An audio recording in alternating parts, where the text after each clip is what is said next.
자, 미국 증시의 분위기를 생생하게 전해드리겠습니다. 이항영의 월가이드 시간이고요. MTN 이항영 전문위원 함께하겠습니다. 어서 오세요. 네, 안녕하세요. 자, 먼저 미국 증시부터 보겠습니다. 지난밤 사이에는 다행히 좀 크게 반등하긴 했는데 미국 시장에 어떤 일들이 있었던 걸까요? 네, 전체적으로 보면 주시장이 최근 들어서 등락이 엄청 크게 움직이고 있는데 오늘은 또 반대로 크게 움직이면서 위로 올라간 그런 하루가 되겠습니다. 물론 미국의 1분기 GDP가 역성장했다는 또 악재도 있었지만 시장이 별로 그런데 신경을 안 쓰는 그런 분위기였다고 보셔야 되겠고요. 최근에 시장의 하락을 주도했던 것이 나스닥, 특히 기술주 중심이었다 그러면 오늘은 반대로 나스닥이 거의 또 3% 이상 올라가는 모습이었죠. 엊그저께도 4% 하락하더니 네네. 오늘 또 올라가는 그런 정반대 현상이 오늘 일어났습니다. S&P 500도 2.4%였고 올해 그나마 상대적으로 3대 지수 중에 덜 빠지고 선방한 것이 다우지수인데요. 다우지수도 오늘 1.6%. 그렇지만 나스닥에 비해 저는 반등폭이 좀 작은 것이 오늘 현실이 되겠습니다. 11개 섹터가 모두 상승했고요. 특히 오늘의 중심에는 최근에 가장 부진했던 커뮤니케이션 서비스가 오늘 섹터로 4% 이상 올라가면서 기술주도 4%, 오늘 커뮤니케이션도 4%가 올라가는 등 11개 섹터가 오늘 모두 반등했습니다. 미국의 GDP 잠깐 보겠습니다. 1.4%가 역성장한 그림이 되겠는데 이거는 2019년부터의 흐름이 되겠고요. 보시다시피 2020년 1분기와 2분기가 마이너스 성장한 거 아닙니까? 팬데믹이요. 네. 이번에 예상과 달리 1.4%의 하락으로 돌아섰습니다.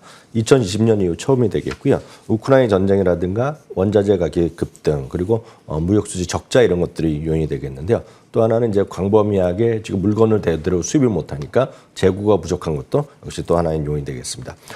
구체적으로 보면 소비자 소비는요, 2.7%가 전년 동기 대비 늘어났고요. 특히 기업들의 투자가 왕성하게 일어나면서 기업들의 소비는 9.2%가 늘어났습니다.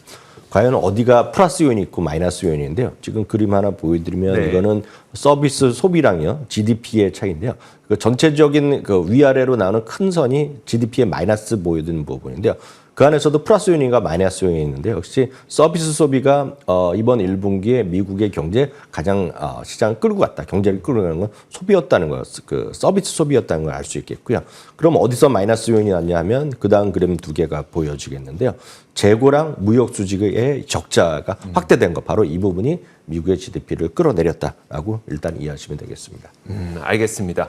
자, 그러면 기타 그 시장의 다른 그 움직임들은 어떤 게 있었을까요? 네, 상대적으로 보면 그 최근 들어서 가장 위아래로 움직임이 된 것이 결국 유가라든가 금값 이런 것들이 되겠고요. 미국 달러의 움직임일 텐데요. 일단 유가는 3일째 반등하는 모습이 되겠고요. 금값도 다시 1,900달러에 바짝 다가선 채 마감되는 모습이었습니다. 10년물 금리는 어찌되었건 우상향하는 것은 분명한 추세거든요. 과연 이게 언제 어느 수준까지 올라가느냐가 핵심이 되겠는데요. 다음 주에 있을 연준의 정책금리 발표 앞두고는 꾸준히 좀 상승 흐름에 대한 시각이 좀 짙다라는 것이 우리가의 대체적인 시각이 되겠습니다. 진짜 무서운 것은 이제 달러인데요. 미국 달러 지수란 것은 주요 국가 대비 통화 대비 이제 만들어낸 지수가 되겠는데요. 오늘 103.95 뭐 이 정도까지 갔으면서 104포인트까지 완전히 거의 터치할 뻔했었는데 이 104로 끝나면 2018년 수준을 완전히 넘는 것이 되겠고요. 바로 어디까지 가냐면 2022년 수준까지 가는 거거든요. 그러다 보니 지금 미국 달러가 이렇게 강한 것은 계속 말씀드리다시피 뭐 우리나라 말할 것도 없고요. 전 세계에 해외 투자를 하는 미국 달러를 기본으로 갖고 있고 해외 투자하는 사람들한테는 멈칫거릴 수밖에 없거든요. 그러니까 우리나라 지금 원달러가 뭐 1,260원, 70원 이렇게 막 가고 얘기하고 그 일부에서 뭐 1,300원 얘기까지 하는 사람들 제가 뉴스에서 봤는데요. 좀 심한 거죠. 이거는 분명히 달러가 너무 고평가되어 있는 거고 네네. 그러다 보니 전 세계가 지금 주시장이 좋을 수가 없다는 것입니다. 그래서 지금 달러 인덱스를 많은 분들이 한국 주식만 하시건 미국 주식만 하시건 간에 다른 건 안 보더라도 달러의 흐름 이런 것들 좀 보시면서 시장을 좀 대응하시면 좋겠습니다. 안 그래도 저도 방송하기 직전에 저희 감독님하고 얘기 나누면서 그러니까 1달러에 1,260원 하니까 이게 참 사기가 너무 그렇다, 막 힘들다 이런 얘기를 했는데 이런 것들이 고스란히 전체적인 글로벌 시장에 영향을 주게 되는 것 같습니다. 네. 자, 이제 종목별 이야기를 한번 해보도록 할 텐데 종목별로는 어떤 움직임이 있었을까요? 가장 시장의 어제의 하락에서 오늘의 급반동을 갖고 온 주인공은 메타 플랫폼입니다. 네네. 그러니까 쉽게 해서 페이스북이 되겠는데요. 페이스북이 어제도 말씀드렸다시피 월가의 우려를 싣고 7%의 매출을 올려놨습니다. 2분기 가이던스 자체는 그렇게 썩 좋지는 않습니다. 컨센서스 대비 오히려 소폭 하락했고요. 이번에도 역시 제로 성장 가능성을 얘기했기 때문에 뭐 이거 발표만 보면 시장이 주가가 그렇게 좋을 이유는 없습니다. 환율을 우려감도 역시 표명했는데요. 문제는 너무 많이 떨어졌다는 거죠. 너무 많이 떨어지다 보니 흔히 우리가 주식을 밸류에이션을 얘기할 때 보면 가장 쉽게 얘기하는 것이 PER 이런 거 네네. 얘기하지 않습니까? 이익 대비 몇 배의 가치를 지금 부여하고 있냐는 거죠. 예를 들어서 여러분들 사업을 하시면 또 여러분들 사업하시는 식당이 됐건 카페가 됐건 한 달에 얼마를 버는데 아니면 1년에 얼마를 버는데 그 우리나라식으로 얘기하면 예를 들어서 권리금 이런 걸 얘기하지 않습니까? 현실적으로 보면 네네. 해외에서는 별로 안 쓰는 말이지만 우리에서는 권리금이 위아래 올라가는 것은 딱 그 값이거든요. 그렇죠. 근데 지금 벌어들인 것에 비해서 권리금을 주가로 생각하시면 될 텐데요. 너무 형편없게 떨어진 거죠. 그러다 보니 저도 어저께 우연히 한번 봤는데요. 페이스북 같은 거에 PR이 14배, 15배 정도밖에 안 나오는 게 또 팩트가 됐습니다. 페이팔도 지금 14배 정도밖에 안 되고요. 그 수많은 것들이 많이 떨어져 있습니다. 그럼 상대적으로 마이크 윌슨이요. 그저께도 한번 소개해드렸다시피 이분은 지금 가치주라고 우리가 통칭 얘기하는 것들이 네네. 너무 많이 올라서 살 게 없다 얘기했고 굳이 따지자면 빅파마, 큰 제약주 정도 외에는 없다라고 했는데요. 보면 P&G 엄청 좋은 회사지만 P&G가 지금 25배 정도 됩니다. P&G가요? 한번 찾아보시면 깜짝 네네. 놀라시고 저도 네. 모처럼 어저께 찾아봤어요. 그런 네네. 얘기를 듣고 저도 한번 찾아봤습니다. 25배 정도 나오고요. 코카콜라 있죠? 네. 좋은 회사죠? 네. 20배 훌쩍 넘습니다, 지금. 그러니까 이런 것이 바로 좋은 회사지만 너무 한쪽이 비싸다, 싸다라는 얘기죠. 그러니까 P&G를 냉장의 기준으로 보면 이게 과연 가치주의인가? 네네. 이런 의문점을 들 수 있을 정도로 가격이 너무 지금 그러니까 페이스북을 좋아하시는 분들 입장, 페이팔을 좋아하시는 즉 소위 성장주를 좋아하시는 입장에서 보면 왜곡돼 있다고 생각할 수 있는 시점이죠. 그래서 제가 드리고 싶은 말씀은 이게 이익이 갑자기 좋아져 이런 것이 아니라 그냥 너무 많이 떨어졌기 때문에 그렇게 생각하는 사람들도 있었다. 네네. 그런 관점에서 좀 오늘 반등을 시도했다라고 보셔야 되겠습니다. 그런 관점에서요. 투자 의견을 주가는 엄청 올랐죠. 19포인트, 20% 반등했지만 투자 의견을 바꾼 것은 없었고요. 두 곳은 목표 주가를 올렸지만 올린 것은 뭐 1달러 올리고 뭐 2달러 올리는 이 정도입니다. 그리고 목표 주가는 오히려 또 9곳은 목표 주가를 내리기도 했다는 것도 참고하시면 되겠고요. 또 하나 이제 퀄컴이라든가 머크 이런 것들을 전부 다 실적을 어저께 좋게 발표한 거 아닙니까? 퀄컴도 한 10% 올라갔고요. 머크도 4.9% 올라갔습니다.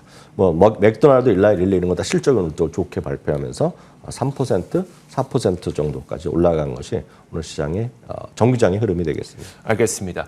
자, 이 정규장 마감된 직후에 애플과 아마존 뭐 다른 기업들도 실적을 발표했어요. 그들의 실적은 어땠을까요? 오늘로서 일단은 우리 시청자분들께서 생각하실 것이 이 1분기의 실적 시즌은 제가 봤을 땐 거의 끝났다. 그러니까 물론 아직까지 많이 남았죠. 리테일 기업도 많이 남았고요. 에너지 기업이 발표하는 것들 좀 있고 그렇기 때문에 아직 많이 남았지만 실제로 가장 큰 영향을 미치는 것은 오늘로서 이제 거의 끝났고요. 네네. 그리고 다음 달에 나올 뭐 엔비디아 이런 건 있겠지만 특정 주식이 되겠고요. 일단 크게 시장에 영향을 미칠 것은 일단 끝났다고 보셔도 될 것 같습니다. 애플이요. 여전히 놀라운 실적 발표했습니다. 1.52달러의 주당 이익을 발표했고요. 전망 1.43달러였고요. 매출도 940억에서 970억이 나왔습니다. 아이폰 매출, 서비스, 아이패드 전부 다 생각보다 좋게 나왔고요. 아이패드 매출 자체가 크진 않지만 아이패드가 생각보다 좋게 나온 것도 꽤 오래간만입니다. 그래서 아이패드도 긍정적으로 보시면 좋을 것 같습니다. 더욱더 여기서 가장 흥미로운 것은 여러 가지 수치도 있겠지만 역시 저희가 늘 이렇게 인플레이션 시대 이렇게 어려진 시대에서는 마진율이 중요하다고 말씀드렸습니다. 그래서 그로스 마진, 총 마진율로 계산할 수도 있고요. 영업 마진율로 계산할 수도 있고 뭐 다 어떤 식이든 간에 같은 기준을 쓰면 되거든요. 마진율이 올라졌다는 것은 100을 팔아서 얼마만큼 돈을 벌었냐는 것이기 때문에 값을 올렸는데도 불구하고 이익이 더 좋아졌다. 그렇게 좋은 사업이 어디 있겠습니까? 네. 딱 그런 건데요. 마진율이요. 작년 이 같은 분기에 43.1%였는데요. 이번에 43.7%로 오히려 늘어났습니다. 그래서 마진율이 좋아졌다는 건 분명히 플러스 요인이 있다고 보셔야 되겠습니다. 특히 지역별로 보면 북미가 20%로 늘어났고요. 중국이 지금 요즘 어렵지 않습니까? 그쵸, 상황이. 그쵸. 그럼에도 불구하고 중국이 3.4%로 늘어났고요. 예상대로 자사주가 900억 달러 발표됐고요. 배당은 아직 얘기를 못 봤습니다. 네네. 배당도 곧 나올 가능성이 있겠고요. 정규장에서는 4.5% 올랐지만 시간에서는 2%더 추가적으로 지금 상승을 하고 있습니다. 다음은 아마존인데요. 아마존 음성은 상당히 논란이 있고 해석의 필요가 있습니다. 아마존 어찌됐건 실적이 미스했습니다. 그러니까 실적 못 맞췄고요. 매출 이익 다 못 맞췄습니다. 매출 뭐 거의 맞췄다고 하지만 큰 의미는 없는 수치가 나왔고요. 주당 이익인데요. 주당 이익은 실제로 보면 마이너스가 나서 발표로 보면 마이너스가 나왔는데 이게 리비안에 문제가 있거든요. 리비안이 상장하면서 지난번에 많이 했던 걸 이번에 마이너스 처리했기 때문에 그거를 계상을 해야 되거든요. 일회성 비용을 빼면 어찌됐건 발표는 적자라고 얘기하지만 그런 의미가 없는 거로 보고 있고요. 예상치가 8달러가 좀 넘었었는데 어찌됐건 주당 이익은 7.38달러가 나왔기 때문에 어닝을 미스한 것이 핵심이 되겠고요. AWS는 예상보다 조금 더 좋게 났습니다. 그래서 성장률 자체는 둔화됐지만 지금 월가의 우려와 달리 클라우드 시장은 상당히 좋다. 그러니까 마이크로소프트도 그랬고요. 그 알파벳도 그랬고 그리고 아마존까지는 했기 때문에 클라우드 시장은 이런 시장에서 여전히 상당히 주도한 트렌드는 분명하다라고 보셔야 되겠고요. 이번에도 역시 광고가 미스했거든요. 광고가 미스한 것은 이제 유튜브랑 그래서 다 똑같습니다. 지금 그래서 그들이 얘기로는 전부 다 그 우크라이나 전쟁 이런 것 때문에 좀 줄어들었고 특히 유럽 지역에서의 광고가 크게 줄었다. 일반적인 얘기입니다. 그래서 그런 것들이 영향이 있겠지만 기본적으로 가장 오늘의 주가 시간에서 10% 넘나들게 하락하고 있는 것은 역시 가이던스다라고 보셔야 되겠습니다. 가이던스가 1250억 달러가 월가의 전망이었는데요. 1160억에서 1210억 정도밖에 제시 안 했기 때문에 정기상에서는 오늘 뭐 4, 5% 올랐지만 시간에서 10% 수준 떨어지고 있고요.